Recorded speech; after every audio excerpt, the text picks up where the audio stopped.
I'm going to show you that this is really happened. So the way to show it is these are. If you block the triple methylation, you will not get a response. Unfortunately, we don't know how to do it. This 2BP, for example. People try. No, it's very difficult to do it. Okay, so the way we see the distribution, we illuminate the flies. Here you see the flies, the Drosophila flies, and then we grind them, take and make fractionations, and then use antibody against the GQ alpha. So what you see here on the gel is the fraction, and we separate the membrane fraction from the soluble fraction, and you can see it here. So this is the pellet, this is the soup. In the dark adapted flies, about 80% of the GQ alpha reside in the membrane, and only about 20% is in the cytosol. But if you illuminate, then you see that there is a reduction in the membrane level, an increase in the soluble fraction, and one can plot this change in distribution. You see it's a nice exponential reaction, relatively slow, as you can see it here. And it's completely reversible.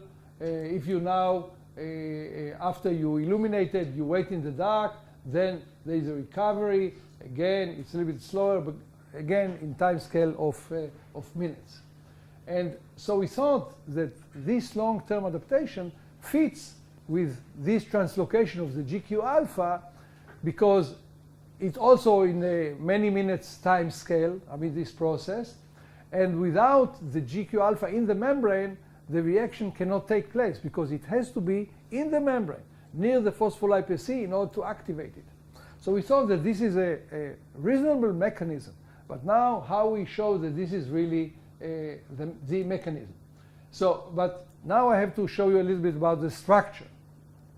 So these photoreceptors are highly polarized cells. This is a vertebrate rod, the rods in our eye.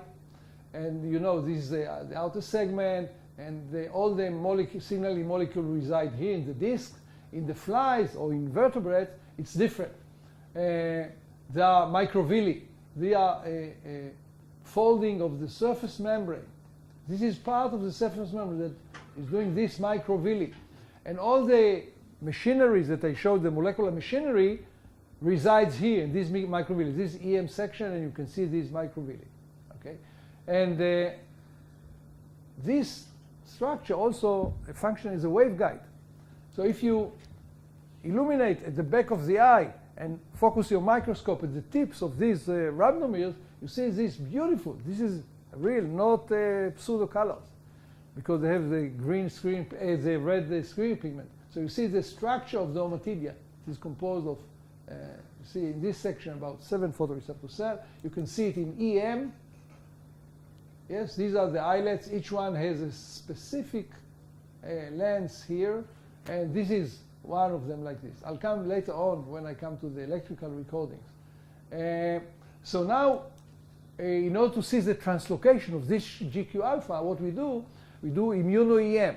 So we attach gold particles to the GQ alpha antibody, and this is one.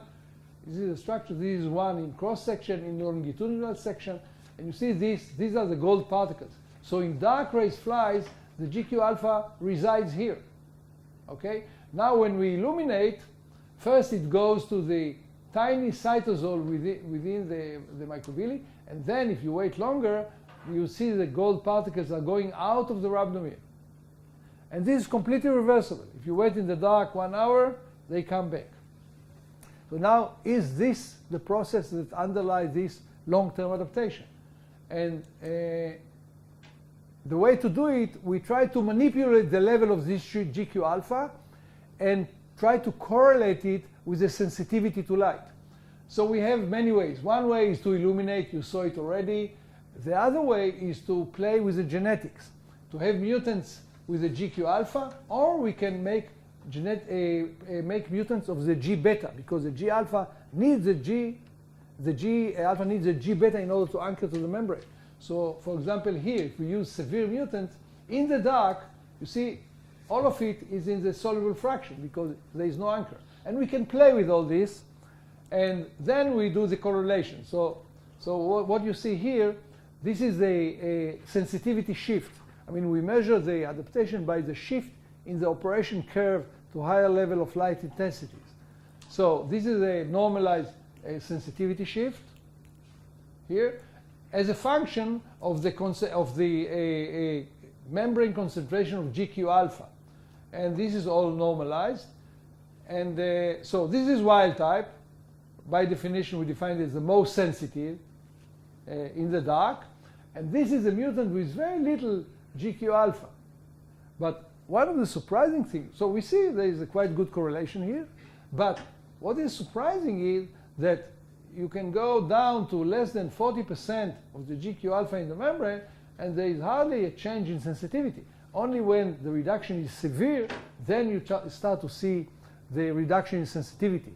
And we wonder why this is so. This we try to model. I'll show you later on. But we wanted something better than correlation. And the way to do it is to use mutants which affect the anchoring of the G alpha to the membrane.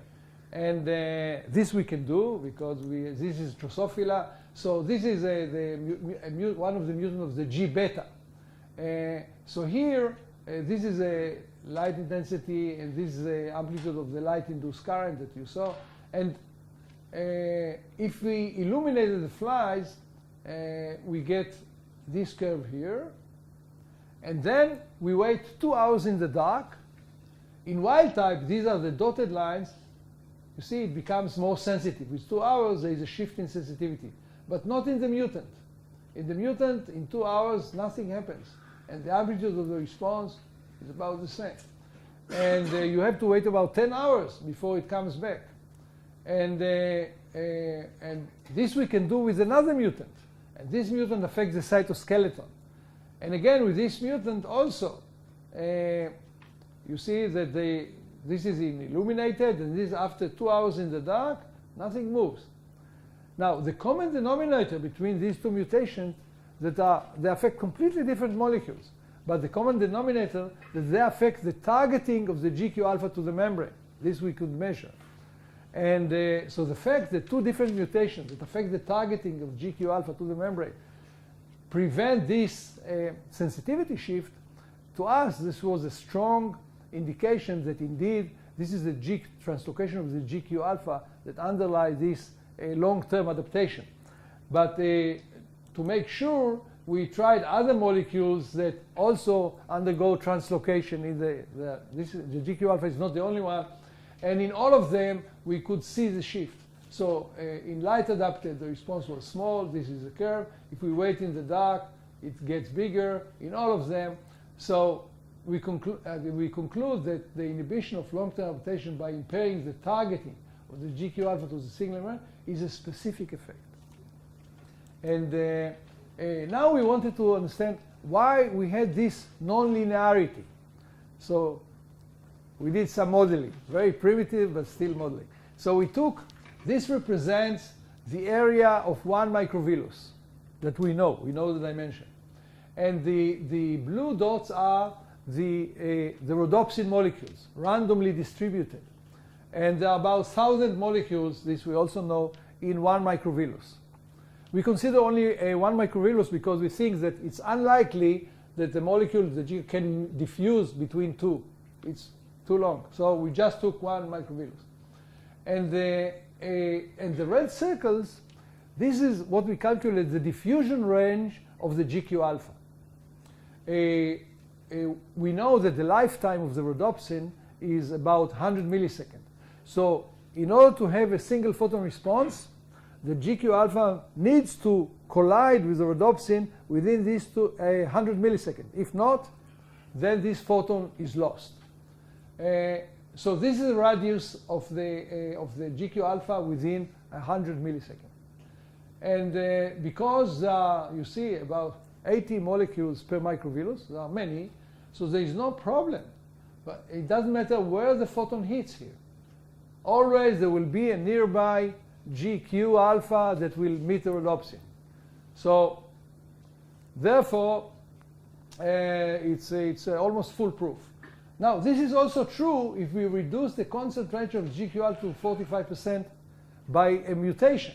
Again, because there are so many, again, no problem for the GQ alpha to find the rhodopsin. However, in light-adapted fly, when the GQ alpha is reduced to 30% or 20%, then there is a problem, because if a photon hits here or here, then the information is lost because there are not very many GQ alpha around to collide. So we think that this model can explain this nonlinearity of the relationship. Now, so the conclusion is that translocation of GQ alpha underlies long-term adaptation, and the nonlinear dependence of the sensitivity to light on GQ alpha concentration arises from excessive expression of GQ alpha in the rhabdomer. This is a strategy of the photoreceptor cell to keep the single photon sensitivity. Now, how much I have? I'll try to be at it. 10 minutes. 10 minutes? Okay, I'll try. I would like to go on the fast adaptation. And this depends, this adaptation is the fast adaptation. I'll show you the time scale. And it operates at the level of the surface channels. So first of all, I promise to explain what is TRP and TRPL. So the questions that we have, TRP channels, what are they? And why are they important? I already implied that they are important. I'll try to convince you. So first of all, this is a channel. It's a typical, the structure is typical for voltage-gated channels. It has the 6 transmembrane domains and the pore region between S5 and S6. And it's a tetramer like the potassium channel. 4 subunits like this makes the channel. But unlike voltage-gated channels, it lost the voltage sensor. I mean, there are no sensors for voltage. All the arginine and lysine on S4 are missing. So what gates the channels? I mean, it's a question mark. Not only in this one, actually in all TRP channels. I'll show you there are many. There are many modules here. I have no time to go to, we don't know what the function of them, but there is a module in binding protein. So this is a site, potential site for calcium regulation. But there is no good evidence for this. And there is anchoring repeat for binding protein-protein interactions. Are interesting modules. We don't know what they're doing. Now, why? Can you conclude that this is ligand-gated? Okay, there are people who think that this is not a ligand-gated as well. How I come to this one? If it is voltage-gated, some voltage should appear there to gate it. Yes, I'll come to the point of the voltage gated. I'll show you later on that it's not voltage gated. It's apparent voltage gated because it shows voltage sensitivity, but this is a secondary effect. Something-gated. It's no. Well, if I'll have 1 minute, I'll give you my speculation. It's a question mark. Okay, now why it is important? For 20 years, I used to say TRP is very important, very important. It's a target of all inositol lipid signaling. Nobody listened. But finally, people started to look for homolog channels in mammalian, in humans. And you see how many they found. There are about 30 candidates. So there are 7 subfamilies. This one is called TRPC. C stands for classical or canonical, because they all were found because of the Drosophila one. Famous members are this C2. It's without this, the animals the mice don't recognize between male and female because they lose the pheromone sensitivity. This one is important for neuronal pathfinding. This family, the TRPM, this TRPM5 is responsible for taste. If you knock out this one, these mice, they don't feel the bitter, the sweet, and the umami, the amino acid taste. This one is responsible for temperature. This is mechanosensitive. This one, when it's heated, causes a disease that affects Ashkenazi Jews, mucolipidosis type 4. This one, if you have a mutation, TRPP, then your kidney is going, you need kidney transplantation at some age. This one is, again, mechanosensitive. This one is very famous. It's a capsaicin receptor. It is responsible for the feeling of the hot pepper, and they have range of temperature sensitivity. You see, people think that these are the thermosensor, and so on. So this family is now in the news. There are many hundreds of papers every year. And still, we don't know how they are gated, by the way. OK, so we thought that these channels are the target of the fast adaptation. Now, what is the fast adaptation? This is in voltage clamp. This is in current clamp. If we give continuous light, there is initial transient that decline to a very low steady state level. But this is not because of inactivation, because if you give now a brighter flash, then you get a sizable response. It's only a shift of the sensitivity. And this is also manifested here in current clamp. You give a pulse of light, there is initial transient, goes to a low steady state level. But if you give a brighter flash, then you get transient response. And this is calcium dependent, because if you reduce calcium not to 0 per here is about 10 micromolar, then it's slower, and the decline is reduced. Now you give the flash, there is only a tiny response. And if you completely eliminate with EGTA the calcium, then the response becomes square. You give light, there is no adaptation. So it's clear that this is a calcium-dependent adaptation. Now, the time scale of this adaptation, you can see it here in the terms of the single photon responses. So this is a very dim light at a low time scale here. You see these single photon responses. Now we give adapting light, very bright light. The amplitude is here, so it's out of scale. We turn the light off and look at the amplitude of these single photon responses in the first second. And you see that the amplitude of, now it's buried in the noise. And quickly, within a few seconds, they recover. And the full recovery is about 40 seconds. So this is really fast adaptation. And it's calcium dependent. Now, what is the mechanism? In order to investigate the mechanism, we needed to do patch clamp on the channel. And this is impossible in the fly, because we can isolate the ommatidia, and we come with a patch pipette here. We have no access to the channels. You can see it here. This is the isolated ommatidium, the islet, and we have access to the surface membrane. We have no access to the rhabdomeres. So we had no choice but to go to heterologous expression in tissue culture cells. So if we use tissue culture cells, now we can do a cell-attached or excised patch and measure single channel activity. And now you can see there is a voltage dependence. At negative potentials, there is very little channel activity. Only at positive voltages, we start to see channel activity. And in the whole cell recording, you see outwardly rectifying IV curve. But this is not because they are voltage gated. Because when we eliminate the divalent, it becomes completely linear. So you can see it here. At low divalent, there is a channel activity at positive, not at negative potential. But in divalent free, we have about equal amount. So we thought that this has to do with open channel block. Why we thought it's open channel block? When we started to do channel analysis, we measured the mean open time. We found two states, short state and long state. And the long state was sensitive to divalent, which makes the mean open time shorter. And by definition, this is open channel block. So we think that the voltage dependence arises from the classical open channel block, the NMDA receptor. So this is a closed channel. When the channel open, then the divalent they partially block the channel and reduce the influx of sodium.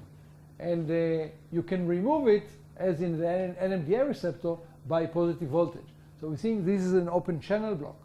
And you can see that another evidence that this is an open channel block, because it could be, for example, the binding to the calmodulin. But we know that binding to calmodulin is divalent specific for calcium. But this reduction in the single photon response amplitude, we can induce it by barium, by calcium, by magnesium. So we think that large part of the modulation or the adaptation, the modulation in the bump amplitude is open channel block. But this is not the whole story, and this is still under investigation. And I'm afraid that I'm over my time, so I conclude. So light-induced translocation of GQ alpha underlies long-term adaptation. Calcium regulation of the TRP and TRPH channels underlies at least part of the fast adaptation. And calcium open channel block is an important mechanism to control single channel activity of the TRP and TRPL channels, and it's partially underlies light adaptation, as we think now. And I would like to thank my collaborators, Shahar Frechter, who did the electrophysiology of the long-term adaptation, Natalie Ilya, Minke, and Zvi Zellinger. We did together the biochemical study measuring of the translocated GQ alpha. Moshe Parnas, he's not here. He said he will come. He did the analysis of the open channel block. By the way, he did a lot of modeling here, and he could show that all these open channels he can predict in a model, kinetic model, in which you have open state and a block state, and it fits beautifully to the data. And finally, Ben Katz, who did the experiments of the open channel block and the adaptation in the fly in Holzer record. Thank you.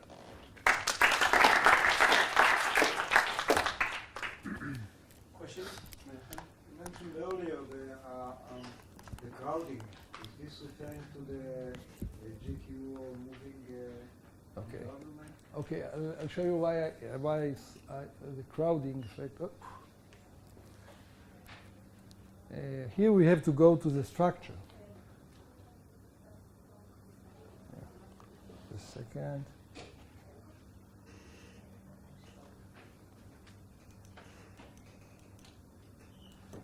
This is not in my talk, but it's interesting. So I came to it when I heard the talk from Yolad. Okay. Now, if you look at the this is the region of the microvilli. When we measure calcium, when we illuminate, there is tremendous increase, and you can calculate the calcium concentration here can reach 1 millimolar. And it takes time before calcium rises in the cell body. And we wonder for years why. I mean, why so? And if you look at the base of these rhabdomeres here, and you see this white region here, you see. Apparently, there is a protein here. A protein here that the PhD student sitting up behind you, she's working on this. And this protein was found by Simo Benza 20 years ago. And he called it calfotin because he thought it's a calcium binding protein. And it's astonishing. It resides here. I mean, we can label it, and it resides here. And now what she did, and for years we knew that if we put patch clamp and we put hydrophilic compounds in the cell body, we can fill the cell. They never affect the microvilli. And I always thought there must be some barrier. And now she did very nice experiments. With Drosophila, she did RNAi, and she could modulate the level of this protein, the calfotin, that is highly hydrophobic protein. It has very unusual structure. And when she started to reduce the concentration with RNAi of this calfotin, suddenly when she puts calcium in the cell body, it activates the system because the phospholipase needs calcium. So she started to see the single photon responses as a function of the level of this protein. And so we think this protein doesn't look like the classical calcium binding protein because it doesn't have EFN. It's hydrophilic. It's like a cement block sitting there. It runs anomalously on the gel. Very unusual protein. And it sits exactly here. And we think now that the function of this protein is just to make a crowding effect and to prevent the free diffusion of calcium between the cell body and the rhabdomere, to make a microdomain that can increase the level tremendously. And on the other hand, we think that there is a sodium-calcium-potassium exchanger that also in the dark reduce the level of calcium to a very low level, like in the vertebrate rods, it's a few nanomolars, to increase the signal to noise. Hydrophobic properties of this protein It's- actually It's very hydrophobic. Only few. because calcium can be surrounded by water, so maybe that's why it doesn't like to. Yeah, we have no idea. I mean, this is just in process because this is why I didn't talk about this. But I'm intrigued by your calculations that you came out that it's not buffering, but some crowding effect. And I think this protein... Buffering was important. I'm sure buffering is important. Buffering is important. But this protein, it doesn't look like a buffer. This is why I say. It's huge, sitting here. And so, when, to come back to the first part of the talk, when you say you have a translocation of the G protein, this means that they are not soluble and they live where they are, or they are maintained somewhere and they are not moving too much apart from where they are, from the membrane where they were before. Yeah, we think that there are two processes. When you illuminate, they are detached from the membrane because of these enzymes that cleave the lipids. And they are nearby, but they are soluble because if you do the biochemistry, they come in the soluble fraction. And they are waiting, and the diameter there is 60 nanometers. So they are not far away, but they are still in the soluble fraction. And this is, so maybe the way the GQ is diffusing is not in the membrane, because this is the only diffusion substance, but maybe pops out to the soluble fraction, moves, and then may come back. I don't know. But yeah, this is the only movable particle there. Yeah. Questions? Yes. You showed that calcium goes into the microvilli when you illuminate it. When you illuminate. So is there any change in the shape of the microvilli also? No, I just want to make it clear. These TRP channels, I didn't mention the most important part. They are highly calcium permeable channels. They are calcium permeable. And about 40% of the current that I showed you is carried by calcium. So calcium comes from the outside. So does it induce any change in the shape of the microvilli? I don't think so, because this is a highly rigid structure. It's full with cytoskeleton. And because of optical reasons, also I didn't come to the optics, there is interesting optics here. Because of the optical, and they function as a waveguides, there is absolutely no change in the structure. Only at the base of the microvilli, if you illuminate for a long time, you start to see the microvilli start coming into the cell body. But you have to illuminate with bright light for a long time. But usually the shape doesn't change. If it will change, it will have a devastating effect on the optics of the system. Okay, so if there are no more questions, thank you, Baru, again. You're welcome. And I will.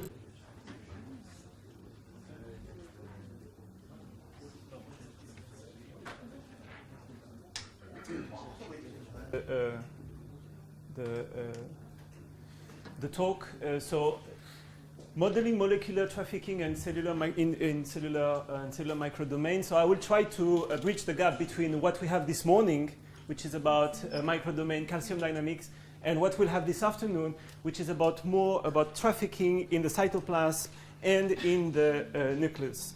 So, just briefly. It's hard to define what are microstructure, but maybe we can suggest that a microdomain of what we're interested in is a microstructure which has, in some sense, a physiological unit.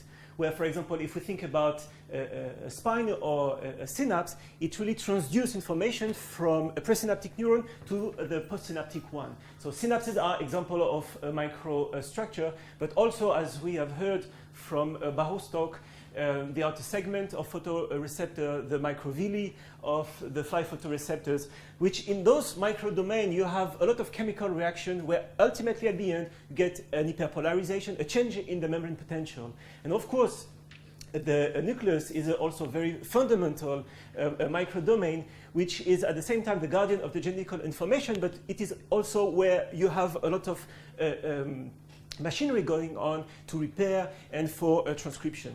So why we want to model a microstructure? Of course, we would like to understand the function of those microdomains and derive some of the aspect of the physiology based at the molecular level. And of course, there are clearly experimental limitations. As Baru mentioned this morning, it's a small size, it's difficult to patch at the right location, so you have usually to use alternative methods, and also very drastic limitation can be the low number of molecules. So if you have, for example, in the amplification cascade of in phototransduction, the number of molecules that is going to be activated once you have a single photon hitting a rhodopsin, you have to count how many molecule G protein are going to be activated. And usually you start with one and you end up with many. So the processes where you have to study a low number of molecules is usually important, and especially when you have to use buffer or dyes, which, for example, in the case of calcium, will bind to the calcium, and the calcium is not free to go where it usually has to go. So then the idea, of course, of, again, this more like to present, to introduce the philosophy of this talk. The role of modeling will be, of course, to derive the physiology of how this microstructure works from statistical physics properties of the system, and really to compute the property at this biophysical level. And of course, the reward will be to reconstruct the full and the intact function of this microdomain. And of course, if we have the resolution, mathematical resolution enough to understand the role of proteins, we can understand what will be the effect of knocking out specific protein or the effect of adding drugs. So I would like to have here a very brief history. I'm sure it has a lot of gap and a lot of names are missing, but still let's try to say something. So the formulation of Brownian motion, how things move, let's say we come, of course I should have added the name of Brown, but let's start from Einstein, where he formulated the properties of the, going from Brownian motion to the equation of diffusion. And then come the name of Perrin or Langevin, who continued to build and really understand trajectory, how we have to see trajectory and random trajectories. Then, in this history of modeling microdomains, it is important to understand what is a chemical reaction at the molecular level. What is the meaning of when two molecules are bound together, to compute how long it takes for those two molecules to dissociate at the level of a single molecule. And then, of course, we have to mention Arrhenius law, and then the derivation from Kramer's equation about how you compute the time it takes to the two molecules to dissociate, and of course the work in the 70s of Schuss and Metkovsky. Plus 900 other papers. That's it. Yeah, so this is what I'm saying. It's a very coarse-grained description. And then we can think about what people have done also in the 70s, about trying to do Monte Carlo simulation, to have big simulation, to understand how molecules are moving and try to derive statistical properties. Then in the 90s, people started to look at microstructure, such as dendritic spine, and started simulation of calcium. What calcium how calcium can be simulated, and what are the consequences for the amount of calcium that are there. Then in the 90s also, we discovered, while working on what is going to be the first part of the talk, the small hole problem. Joe Keller and Ward started to formulate the question how long it takes for a molecule to reach a small part of the boundary when all of the other parts of the boundary are reflective. And this is an important calculation, as we're going to see. And in Berezkovsky's group of NIH did some simulation, numerical simulation of this problem in 2002. And then we addressed, again, the question in 2004. The modeling of photoreceptors, again, as the idea that there are compartments where important phenomena occur.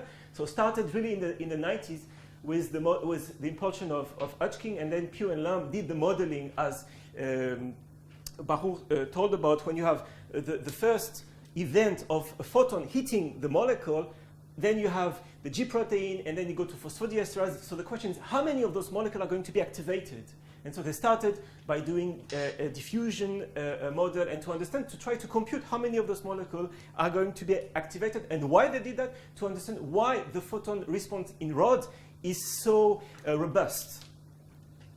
And then let's finish with what we started to do a couple of years ago, is to try now how do we do a theory of stochastic chemical reaction in microdomain where you can have a few number of molecules. And the domain might be important, because if you have few number of molecules, the probability that two molecules will collide to each other will depend, of course, on the environment. So how do we do a theory which accounts for the mean number of chemical reaction and the variance? And in the talk of Zev Schuss later this afternoon, we will have an example of how to treat this question. So the organization of the talk is as follows. I want to spend the 10 minutes to the small hole problem. What is the mathematical formulation and what we get out of it? And then I will split the second part into two. One will be about diffusion in dendritic spine. How can we estimate calcium dynamic in those structure? And the second will be how to present a framework about a quantitative approach to the cytoplasmic DNA and viral trafficking. So let's first go to the small hole question. So again, how long it takes for a random particle to hit a small portion of a domain? So here is an example. You have a Brownian particle moving. It is reflected, except here where it is absorbed. And here is the question. How long it takes in average for this particle to hit this portion of the boundary? It turns out that in dimension 2 and dimension 3, the answer is not the same. So you can imagine that as epsilon, the size here goes to 0, the time it will take goes to infinity. The question is how? And here is the answer. In dimension 2, it depends on the volume of the domain, diffusion constant, pi, and the log of 1 over epsilon, where epsilon is here, the aspect ratio of the absorbing to the total boundary. Dimension 3, it's a bit different. It's the volume of the domain divided by 4d epsilon, where epsilon here is just the radius of the disk here on the surface of the domain. And we can go further in the mathematical analysis to compute here what is the order 1 term. Why it is important? What is log of 1 million? Log of 1 million is 6 log of 10, so it's the order of units. So this term here might contribute, and as we have computed for trafficking of receptor, it can contribute to 30%. So there is a mathematical interest to understand how to compute this term. So just for the mathematician in the audience, how you solve this problem, how do you address this question? You have to solve a partial differential equation, d Laplacian u equal -1 on the domain, u equals 0 on the absorbing boundary, which means absorption, and du dn equals 0 on the reflecting boundary, means when the particle hits the boundary, it is reflected. And you have to do an expansion, you have to do an expansion of u as a function here of this parameter. So I'm not going to enter into details. I refer you to the publications. And now, just to comment on this expression, suppose the domain is a bit more complicated than what we have seen before. Suppose you have a domain which is an annulus, and you ask how long it takes for a particle that is moving in this annulus to hit here a portion of the inner circle. So the idea here, I'm not going to describe all what it means here, but basically what you have is you can have an expression of all of this in terms of two parameters, which is the ratio of the two radius R1 divided by R2, which is beta, and epsilon, and again, which is the aspect ratio absorbing to the boundary of the inner circle. Now, what is interesting is that... Let me comment that if the small hole is a receptor, it is really, epsilon is really small. Yes. Yeah, I mean, it has some... it's not that computation that were done... they were not done only for fun. There was really an interest to do into these hard and heavy calculations. Now, if there is an angle here, instead of having here pi, you have the size of the angle. Now, more interestingly, suppose the small hole is not located in a smooth part of the boundary, but you have here what is called a cusp, mathematically a cusp. That is, you have to go really through a narrow space to enter. Then, instead of having something in log of epsilon, it turned out that the time it takes is much more longer. It's in the order of 1 over epsilon. So, which means the structure of the domain for a molecule to access to its binding site is going to be very important, because as we have understood, this time here is exactly the reciprocal of the forward binding rates for chemical reaction. Thus, not only depends on the domain, but it depends also on the accessibility of the binding site for the molecule. And so, to give you an idea of what we did, we applied this computation to estimate when you have a surface, on the surface of neuron, you have a receptor moving by Brownian motion. And so we ask how long it takes for this receptor, once it is inside a domain which has fence, how long it takes for this receptor to exit. Is diffusion enough to tell you how long it stays inside this domain? So what we did, we took numbers from the literature coming from Daniel Choquet's lab, who study motion of receptor on the surface of neuronal cells. And we found out that the time was about 100 seconds, let's say 1 minute, 2 minutes, which was in very nice agreement with his publication, with the experimental publication in 2002. So diffusion in confined domain can explain the long confinement time. So to summarize this part, I would say that the small hole gives us some information about also the transient regime, because when you have this small hole, you can show that the other component of the dynamics in the exponential, when you have the diffusion equation for time sufficiently long enough, are not important. And thus, you can approximate the process with a single exponential. And now the computation can be applied, for example, to estimate the time neurotransmitter are released from an open vesicles, or to estimate the time calcium spent in a dendritic spine. And this is now what I would like to focus on. So let's go to the second part of the talk, which is about applications of this theory. So the first part is related to what we have seen this morning about calcium dynamics in microdomains. So as I don't have to go again on all of this, but on the dendrite of neuron, you have this protrusion, which are called dendritic spines. The role today, it's still unclear how they are, what they are good for in terms of modulating the electrical signal, of the chemical signal. That we know that they are related to synaptic plasticity. And so here you have a magnification of those structures. And you can have up to hundreds of thousands of the spine on a single neuron. And what it is important is that when you have here, upon the opening of the NMDA channels, calcium is going to enter into the cell. And then there is a signaling going from calcium, calmodulin, calkinase 2, and then ultimately at the end, when you induce what is called synaptic plasticity, which is a change that will affect, as it has been shown, the number of receptors here and also their biophysical properties, it is a question of interest to understand how calcium triggers those events.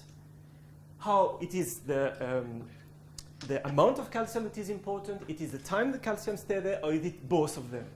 And thus, we were interested in understanding how calcium is regulated and what is the time course of calcium in those microdomains. So to give you, so again, I don't have to repeat what has been said this morning, but the open questions still remain. What are the function, the ultimate function of those dendritic spines? We know that they are involved in regulating calcium and synaptic plasticity.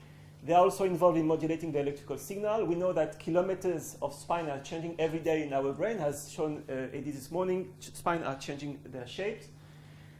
How the change of spine shape is correlated with brain activity, it's still a question under investigation.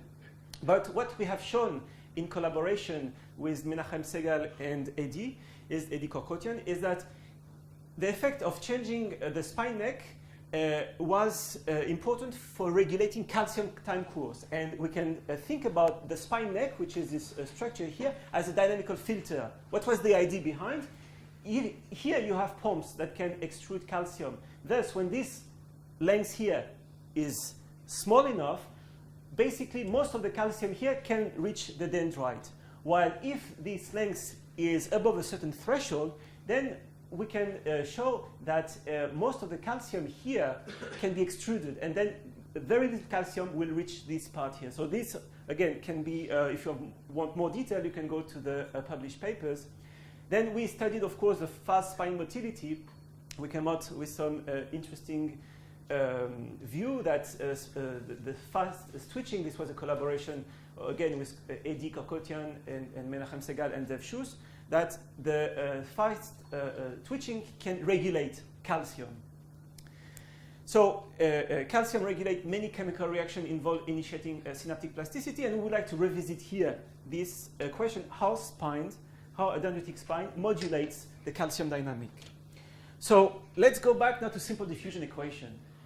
Let's just take into account diffusion, no chemical reaction at this point, and ask how long a single calcium, or how long a population of ion are going to decay inside such a structure if an ion can only exit this structure at the base of the spine.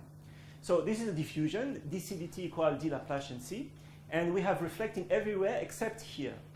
Now you can expand, and for time sufficiently long enough, what we have is that we want to compute here what tells you about the decay of calcium, which is the first eigenvalue, that is the coefficient here in terms of the exponential. And using the small hole theory, the time it takes for an ion to reach here, this part, we know it's just to have to take what we computed for the small hole calculation. And if the ion is not allowed to go back to the spine head, then you can approximate this as this cylinder as a line, and then you can compute how long it takes for an ion to escape through here. And we came out with a certain expression for this lambda 1, which tells you basically how long it takes for an ion to escape through here when it cannot return. And now, the question we would like to ask is, what happens when the particle can return inside the head? And then how long it will stay inside the spine? So now suppose you have an ion. The ion can move and enter into the spine head, but also return. And then you can imagine that we have to account for all these possibilities. And this is what we're doing. We say that an ion can escape, the time it takes for an ion to escape is the case, you can decompose it. It can escape here with having no return, one return, two returns, and then you sum a series. And then what you have to compute in order to express this, you have to, you can express the probability of no return, the probability P0, probability to return to the head before the dendrite, and then you multiply if you have no return, so it enters n times here, and then the next time it goes out. So you can express this probability using P0. And then what you have to use now is the time. So how long you stay inside the head, how long you stay inside the spine neck, and also there is an important time, which is the return time, how long it takes for you to return. So for now you can do There's the question here, what the return means. Okay, so we'll come to this point. So now you can sum this series and have an expression. And now P0 here is the probability to hit the head before the dendrite.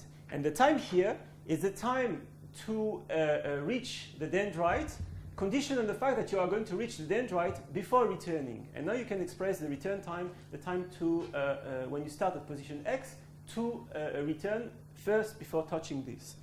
Now, here is what the question that Zev asked is, of course, what does it mean returning? Returning to where? And so before that, let me say that just one technicality is that you can solve the equation. Those are not hard.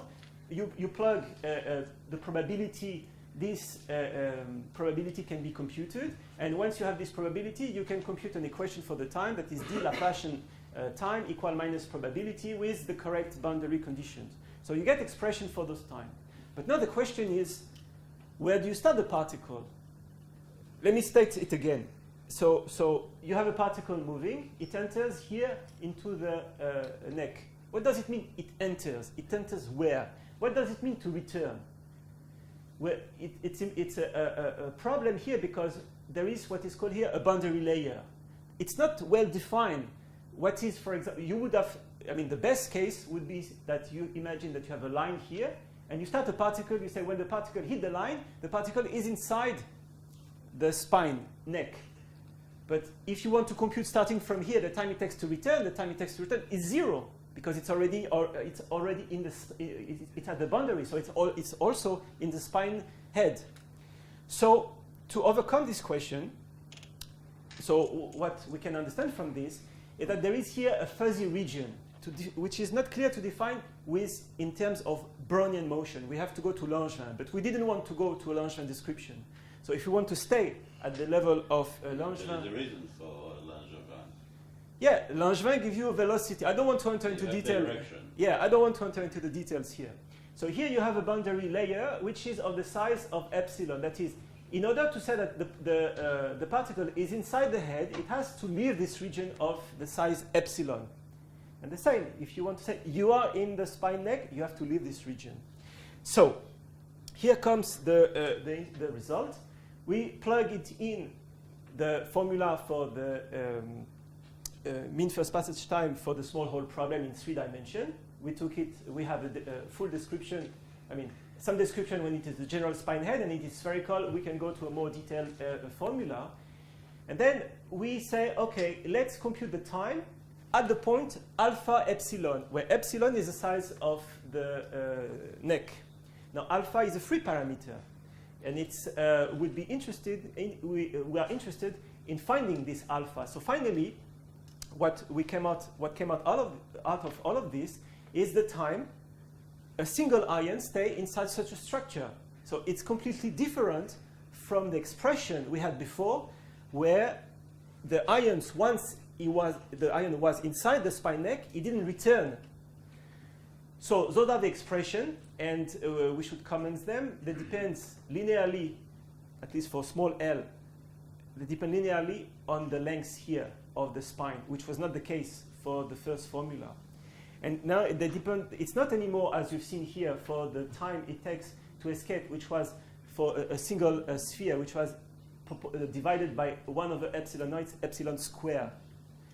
So let's go now to the what we did with, so this is a work in collaboration with Armin and Eddie, and what we did to understand how to compute alpha, we did numerical simulation, Brownian simulation, and tried to fit the curve with the data. And what turned out is we got a very nice fit here, as you can see. So what we did is we look at the time as a function of the neck radius epsilon. And so I won't directly know, because I see that we're running out of time. I want to say what's the consequence for the time an ion stay inside, the calcium ion stay. 5 minutes, yeah. So it's we have to go quickly. So the conclusion are the following. Changing the geometry, the geometrical shape affects here diffusion time scale, but more important, recurrence from the head to the spine increase the dwell time. We don't know what regulates this mechanism, but we have an effect of multiplying by 10 the time ions stay inside the dendritic spine. That is, before we had an idea of it was about few milliseconds, let's say 5, 10, now it can be 50 to 100 with this possibility. So I want not to, I have 5 minutes, so I would like to briefly describe the next part of the talk, which is a quantitative approach of cytoplasmic DNA and viral trafficking. So single particle tracking have revealed the complexity of viral trajectory inside the cytoplasm of a cell, and also how virus can enter through the nucleus. And really, people have found that it is a complex distribution of diffusion, I mean switch between diffusion motion and motion along microtubule, which can be described as a stochastic rule, where you have diffusion here and when the particle is free, and when it is attached to microtubule, it can move through a deterministic velocity. So doing some mathematical analysis, it's possible to approximate, to coarse-grain this description with a stochastic equation where you have a drift, which is now a steady-state drift, and this can be done using some mean first passage time criteria. And why this is important, we will see that in a second. So again, we are interested here in computing how long it takes for a plasmid, a virus, a particle, to reach a small pore located on the nucleus. And what's the probability, and what is the mean time? And so we know that in nature, there is a tremendously difference between what the virus can do and what the synthetic vector are doing. The efficiency, it's, let's say, 3, 4, 5 orders of magnitude difference. You need a few copies of the virus to infect a cell. For transfection, you need a lot of those, of the copy of the DNA fragment. So, of course, there is a reason, first of all, of the size, but we wanted to understand, can we quantitatively estimate or measure those quantities? And one more thing I have to add is that there is a degradation rate. Nuclei can destroy a piece of the DNA, and viruses can be also altered. So the goal here is, as I said, estimating the probability and the mean time a virus or plasmid takes to reach a small nuclear pore. And thus, we would like to describe the viral trajectory using Brownian motion plus directed motion along microtubule and include this effect of degradation. So you can formulate this as a Fokker-Planck equation where you have diffusion, drift term, and killing, and this complex boundary where you have here reflecting, that is a particle that is moving here cannot escape, it has to move.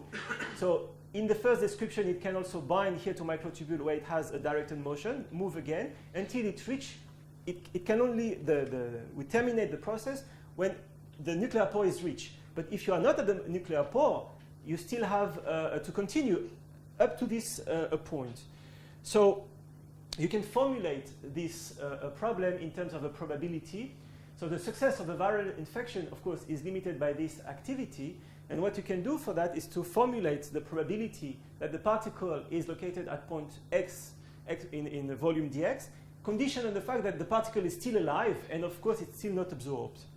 And so maybe I should go quickly, but using this Fokker-Planck equation, the solution of this equation, you can formulate what's the probability that the particle will arrive before being killed. And so you can formulate this using the killing rate and P solution of a partial differential equation, d Laplacian P minus divergence of Bp minus some quantity. And thus, if you are able to solve this equation, you can answer the question, what's the probability? And so I just want to give you just to go to the result.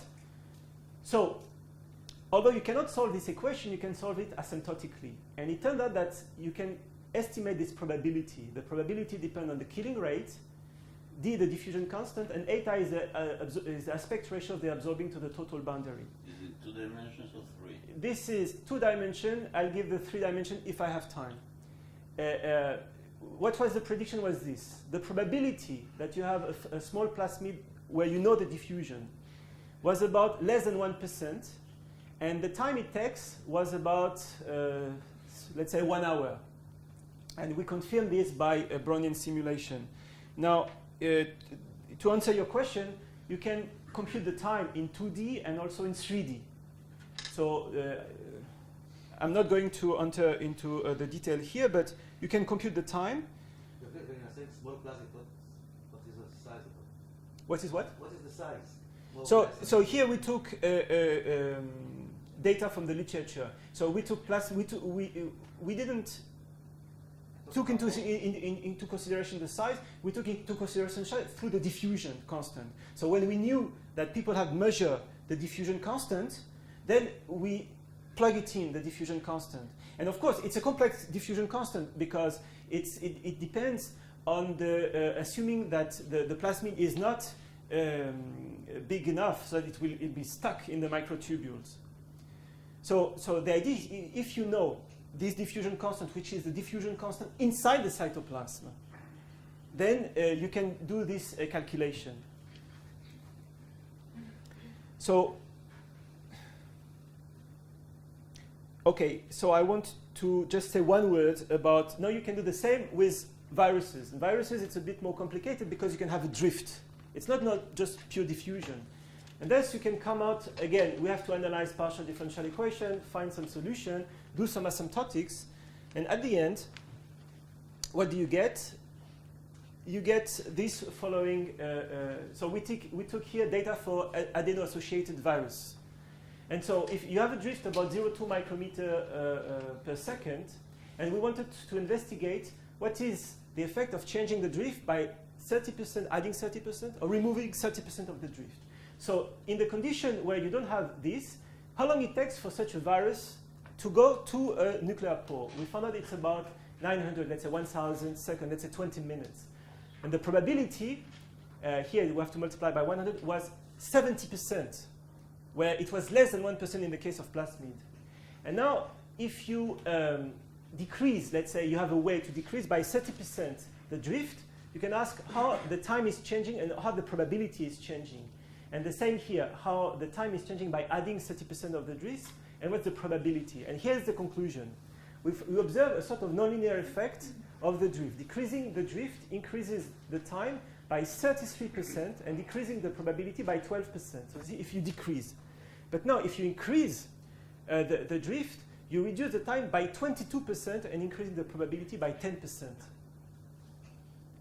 So you have a nonlinear effect, and this is due to the fact that the cell is not symmetric. Going in one direction is not the same as going in the other direction. This is basically what is behind. And so again, so since I don't have much time, I would like to say that we confirm everything by Brownian simulations to see the effect of the drift on the mean time they reach the nucleus. So of course, more the drift is important, and more the time, less the time is going to be high. And we looked at what happened when you change the killing rate, the enzymatic activity, and on the mean first passage time.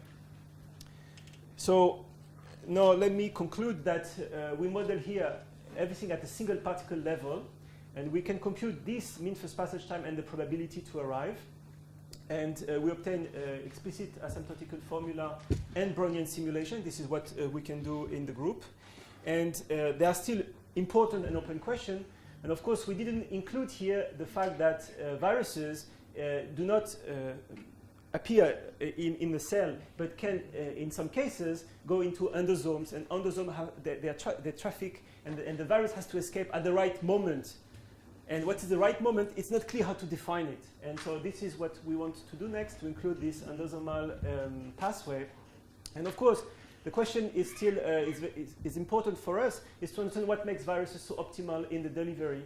And of course, here, for understanding this, we had to now include signaling in the trafficking process. And where we are going to, we would like to offer the idea that possibly we, in the future, be able to have a computerized analysis, and really would like to have sufficiently principle so that we can analyze virus trafficking and also gene delivery through computerized methods. This is if we know enough, of course, of the biology, and we are able to identify principles. And so I would like to thank the people who are participating to all of this work. So Doty and Thibault, Emmanuel Doty and Thibault Lagache participated to the work of virus trafficking and homogenization. Armin did all the simulation and the analysis of the spine story. And of course, Zev always, since the beginning, let's say for the last 7 years now, contributed actively to all of this field by discussion, calculation, and more. And Amit also participated to the work. Amit Zinger, which is now at Yale, participated to the calculation. And of course, for all the work on neuronal and calcium dynamic, I have to thank all the collaboration, the discussion with Menachem Segal and Edi. Thank you.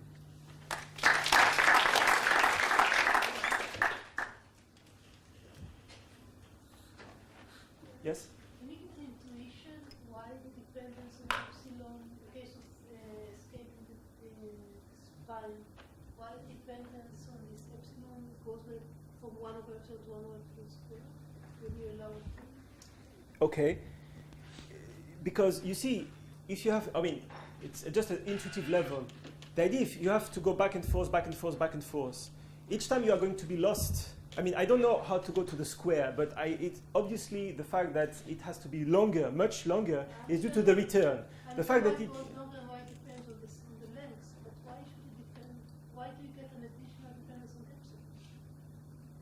The diffusion going back depends on the ratio between L and epsilon. Okay, no, because the reason for that is the probability.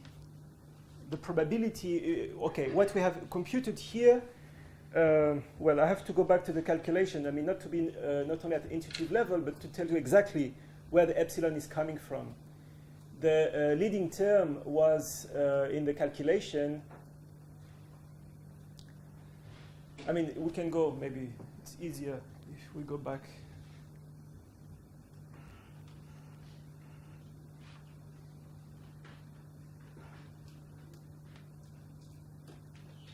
Yeah, wait, let's go to the formula. Yes, that's it. So you see, here, so the time in the head is divided by P0, probability. And this probability is proportional to epsilon. So here you have 1 over epsilon coming from here and divided by probability of 1 over epsilon. So you have 2 epsilon, so epsilon squared. I mean, this is now the technicality. Now the intuition, you know, are you Each time you're inside the head, it takes 1 over epsilon to get out. And 1 over P0 is how many times you are going to go back. So the times to go back also goes like that? Like epsilon. Why? Once you're inside, takes 1 over epsilon. And the number of times you're returning order to go across once is also 1 over So epsilon. that's my question. Why? It's because the diffusion out? The returns. The return. Both. You can return any number of times. Right, this I understand, but the And you return, it looks like the return depends on L over epsilon. This happens outside the neck. no, you go both ways. Back and forth. One of them goes like 1 over epsilon.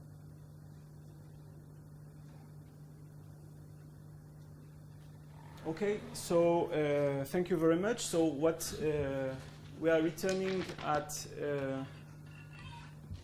2, and now I have to make the announcement that at 2 o'clock, instead of